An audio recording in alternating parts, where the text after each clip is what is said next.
A woman in calf-length leather boots strode into view, paused, looked about her.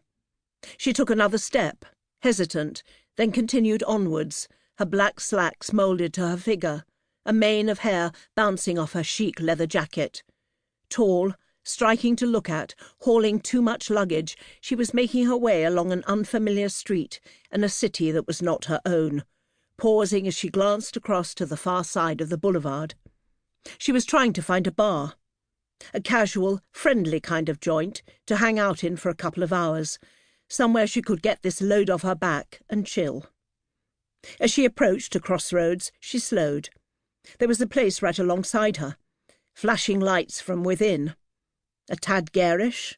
No, a TV screen. It looked fine, rather inviting.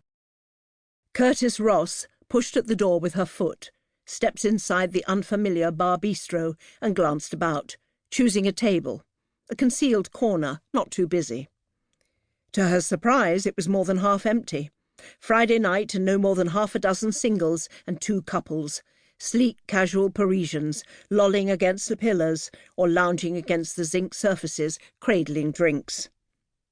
From overhead speakers, Charles Aznavour was crooning La Bohème.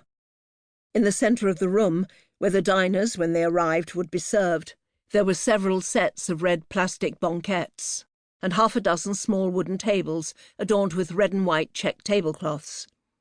Kurtiz was deliberating whether to grab something to eat now or hang on until Oliver turned up after the concert, hopefully in the company of Lizzie.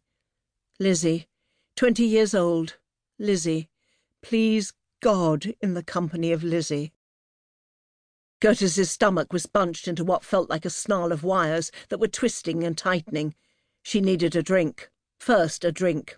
This was not going to be easy, even without the tiring day of editing behind her, followed by the journey from London on a crowded Eurostar, a Friday evening taxi from the Gare du Nord, which had delivered her with her overnight and camera bags to Place de la Bastille, from there somewhere to kill an hour or 2. Before she stepped any further inside, she threw a swift glance upwards, making a mental note of the name of the brasserie, flashing in neon outside, L'Armagnac. Then down to her watch. 10 to 8. She was too early, way too early. She could have caught a later train, or gone to the hotel first. She hadn't been thinking straight. Too keen to cross to this side of Paris, to be close to the concert hall.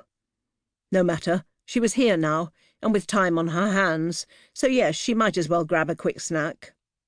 Once settled, she'd send Oliver a text to let him know she was now in town and where she was. The remainder of her evening would be about waiting. Waiting. Sitting it out, and praying to whoever might be out there listening that she would, by the end of the night, be back in the company of her daughter. It was on occasions such as this that she wished she smoked. Occasions such as this? Surely to God this was a one-off in anybody's lifetime. Meeting up with your own child again for the first time in more than 4 years. 4 heartbreaking, despairing, dislocated years. 4 years and 5 months almost to the day. Oh, Lizzie, have you any idea of the desolation your absence has caused?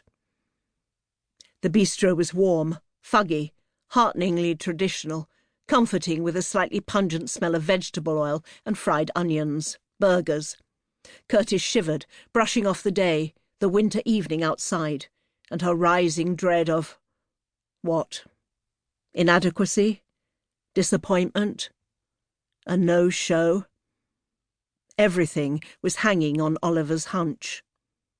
But what if he had got it wrong? What if Lizzie wasn't at the concert?